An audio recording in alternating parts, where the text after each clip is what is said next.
Hello বন্ধুরা, আজকে আমি খুবই সহজ পদ্ধতিতে দেশি মুরগের মাংস রান্না করব। তো দেখতে থাকুন পুরো ভিডিওটা এবং ভালো লাগলে অবশ্যই চ্যানেলটিকে সাবস্ক্রাইব করে দেবেন। দেখুন কত সহজেই দেশি মুরগের মাংস বাড়িতে থাকা উপকরণ দিয়ে রান্না করা যায়। দেখতে থাকুন পুরো ভিডিওটা। এইবার আমি মাংসটাকে ম্যারিনেট করে নেব। তার জন্য আমি এখানে দিয়ে দিলাম 3 চা চামচ সরষের তেল, পরিমাণ মতো নুন ও অল্প পরিমাণে হলুদ গুঁড়ো। এইবার আমি মাংসটাকে ভালোভাবে মিশিয়ে কিছুক্ষণ এইভাবেই ম্যারিনেটের জন্য রেখে দেব।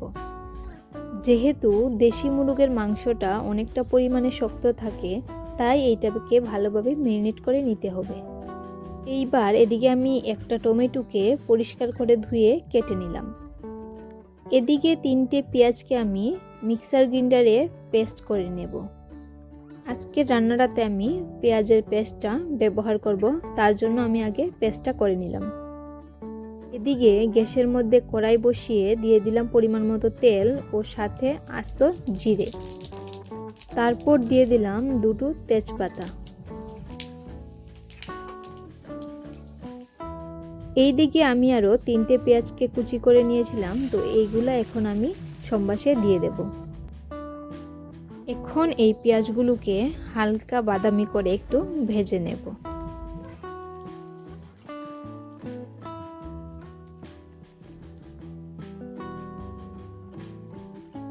এবার ম্যারিনেট করা মাংসগুলো কড়াইতে দিয়ে দেব। এবার মাংসগুলিকে ভালোভাবে নেড়ে দেব। যেহেতু দেশি মুরগের মাংস, তাই মাংসগুলিকে ধীরে ধীরে ভালোভাবে রান্না করে নিতে হবে।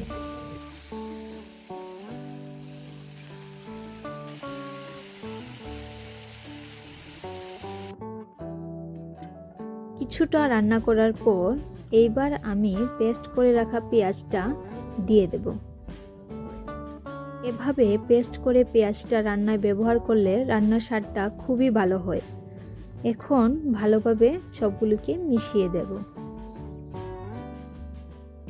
এখন টুকরো করে রাখা 2টো আলু দিয়ে দেব। আপনারা যদি চান তাহলে আলাদাভাবেও আলুগুলোকে ভেজে দিতে পারেন।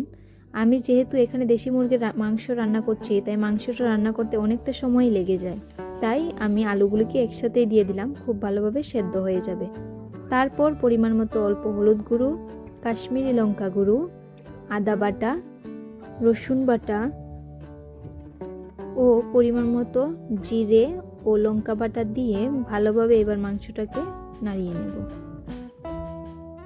মাংসের স্বাদটা ভালো আনার জন্য মাংসটাকে খুবই ভালোভাবে কষিয়ে নিতে হবে, তাহলে মাংসের স্বাদটা দ্বিগুণ বেড়ে যাবে।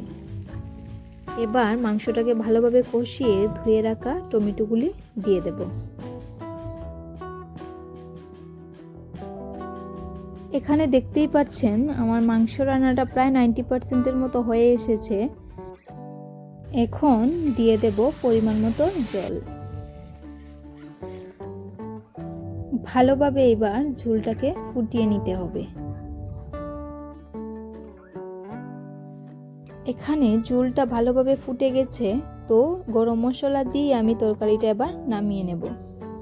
ভাবেই আপনারাও বাড়িতে থাকা উপকরণ দিয়ে দেশি মুরগের মাংস রান্না করে দেখবেন, আশা করছি খুব ভালো লাগবে। ভিডিওটি ভালো লাগলে অবশ্যই চ্যানেলটিকে সাবস্ক্রাইব করে দেবেন ও পাশে থাকা বেল আইকনটিতে ক্লিক করে দেবেন। লাইক, শেয়ার ও কমেন্ট করতে অবশ্যই ভুলবেন না। দেখতেই পাচ্ছেন আমার আজকের দুপুরের লাঞ্চটা একদম রেডি। তো চলুন ভিডিওটা এখানেই শেষ করছি। দেখা হবে পরের একটি ভিডিওতে। সবাই ভালো থাকবেন ও সুস্থ থাকবেন।